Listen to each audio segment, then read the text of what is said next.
నేను చంద్రబాబుని ఏదో కొత్తగా పొగుడుతున్నాను అనుకోవద్దు. ఎందువల్లంటే అప్పుడు ముఖ్యమంత్రి అయినప్పుడు కూడా చంద్రబాబు గెలవాలని, అప్పుడు మురళీమోహన్ రాజమండ్రి ఎంపీగా ఉన్నప్పుడు నేనే అప్పుడు రాజమండ్రిలో చాలా పెద్ద సభలు పెట్టి సాధువులందరినీ పిలిచి, చిలుకూరి ఏదో అనుకుంటాను ఆయన కళ్యాణ మండపం, మురళీమోహన్ గెలిపించడానికి సాయశక్తిలా ప్రయత్నం చేశాను.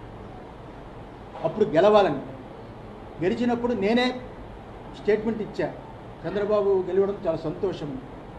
అందువల్ల ఎవరితోటి మాకు విభేదాలు ఉండవు. మేము స్వాములం, పీఠాధిపతులం, ధర్మం కోసమే పోరాడతాం. కానీ ఈరోజు ప్రెస్ మీట్ పెట్టింది ఎవరికి భయపడి కాదు, అది గుర్తుంచుకోవాలి. ఎవరికి భయపడి కాదు, వాస్తవాలు తెలుసుకోకుండా ఎవరెవరో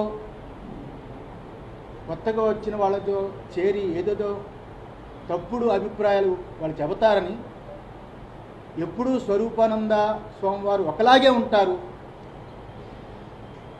చంద్రబాబు అంటే మాకు చాలా గౌరవం. రాజకీయ నాయకుల్లో ఆయనే ఇప్పుడు పెద్దవాడు.